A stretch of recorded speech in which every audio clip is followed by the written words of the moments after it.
The king's shadow. The fear that walks among us. The wind howled through the dense trees of Tse-Gbende, carrying with it a cry that seemed to echo through the land. The village, nestled amidst the lush hills and winding rivers of the Tiv homeland, was cloaked in darkness deeper than the night. It was as if the earth had absorbed the fear of its people, trapping it in the soil, the air, and their hearts. Something was wrong, something ancient, something malevolent, had returned. 10 deaths. 10 lives stolen under the cover of night, without a sound or warning. Each victim was found with their throat slit, marked with strange symbols carved into their skin. No one could decipher the markings, and whispers of curses and forgotten rituals spread like wildfire. The elders, custodians of Tiv traditions, spoke in hushed tones about the anger of the gods, about broken taboos and the price of sacrilege. But the truth was far darker. What the villagers did not know was that the killings were a smokescreen, a distraction from a sinister plot that would shake the very foundation of their lives. Someone had come to claim the throne of Tse-Gbende, and the bloodshed was just the beginning. Yenda had always been the heart of the village, his laughter a melody that brought people together. He was a weaver by trade, his hands skilled in creating patterns that told the stories of their ancestors. That night, he had left the warmth of his compound to check on his goats, his silhouette disappearing into the shadows of the forest. When his sister Eondo found him, the sight was seared into her memory forever. His lifeless body lay sprawled, his throat slit with surgical precision, and on his chest, a spiral carved deep into his flesh. The crude, bloody etchings seemed to glow under the pale moonlight, a mockery of the beauty Yenda had once woven into his tapestries. The village gathered in the morning, stunned into silence by the brutality. Eondo, consumed by grief and anger, began to question the elders. She sensed a pattern, a darkness creeping closer to the truth, but no one dared to voice their suspicions. Yenda's death was a blow to the village, but it was only the beginning.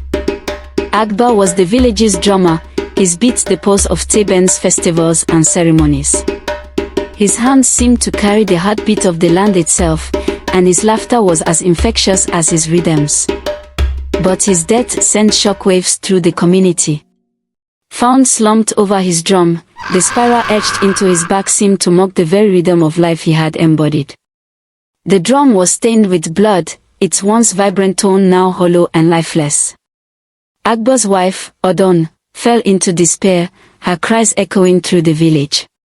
The children, once comforted by his music, now huddled in silence, their innocence shattered. The villagers began to whisper. What force could silence the man who had given them their voice? Fear replaced the drum beats, and the once vibrant village grew eerily quiet.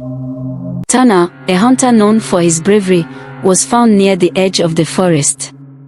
His body bore the same spiral, but his death was more gruesome. His spear, a symbol of his strength, lay snapped beside him, as if to mock his power. His eyes, wide open, reflected the terror of his final moments. The forest, once a source of sustenance and pride, became a place of dread.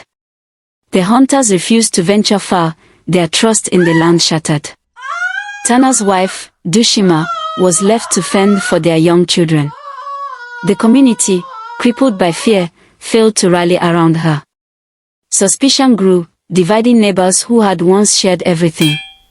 Yukom, the village blacksmith, was a man of few words but great strength. His forge was the lifeblood of Tse-Gbende, providing tools and weapons.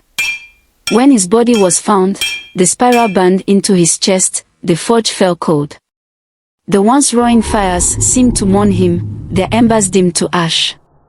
The villagers began to whisper of a curse. Yukom's apprentice, Ikion, took his place, but his trembling hands betrayed his fear. The village's defenses were compromised, and with each death, the shadow loomed larger. Sug, the storyteller, was the soul of Tse-Gbende. Her tales wove the history of the village, connecting generations. Her death silenced the oral traditions, the spiral on her forehead a grotesque distortion of the wisdom she had shared. The night she died, her last tale had been one of courage and unity, a story cut short. Her body was found beneath the storytelling tree, her lips still parted as if mid-sentence. The children no longer gathered by the fire to listen, and the elders felt the weight of the void her absence created. One by one, the remaining victims fell: Quack, the healer; Self, the elder; Vam, the farmer; Ovihai, the warrior; and finally, I, the priestess. Quacker's herbs were found scattered, his heart overturned as if the killer had mocked his ability to heal. The villagers who had relied on his healing touch felt a growing despair, and sickness began to spread unchecked. Self's staff, a symbol of his wisdom, was found splintered. The elder had always been a source of guidance, and his death left the village directionless. Divisions grew deeper as his coming influence was no longer present. Vam's body was found among his withering crops. The fertile land seemed to respond to his death, and a sense of hopelessness crept into the hearts of the farmers who depended on his expertise.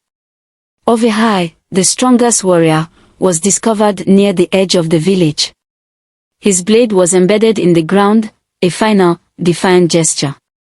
The younger warriors, who had looked to him as a mentor, were now leaderless and uncertain. I's death was the most harrowing. Her sacred altar was desecrated, the spiral on her chest glowing faintly in the dim light of the temple.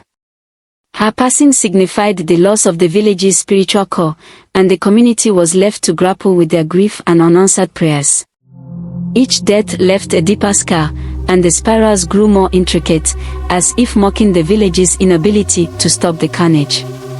As the village spiraled into despair, Dangana, the king's messenger, revealed the chilling truth to Luwang and Eondo. The killings were part of a coup orchestrated by Akuma, the king's estranged son. But there was a twist: Dangana himself had been forced into complicity, a pawn in Akuma's game. The spirals were not merely symbols of power but a curse binding the victim spirits to Akuma's will. Eondo and Luwang devised a plan, but the true twist came when Eondo discovered that her own lineage tied her to the throne. Her brother Yenda had been the first victim not by chance but by design. She held a key to breaking the curse, one she had inherited unknowingly. The confrontation was a storm of betrayals and revelations. Akuma's ambitions clashed with Eondo's newfound resolve. In a climactic battle beneath the sacred tree of Tse-Gbende, Eondo faced Akuma, wielding a talisman that her ancestors had hidden for such a time.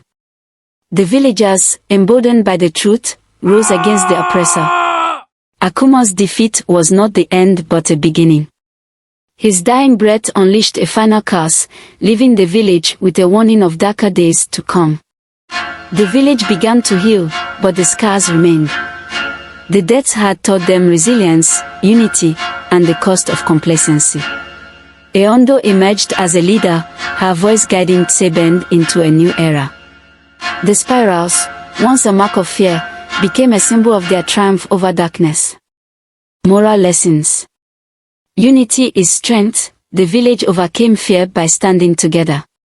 The importance of tradition, their connection to their heritage, helped them understand and combat the evil. Resilience in adversity. Even in the face of despair, they found the courage to fight for their future.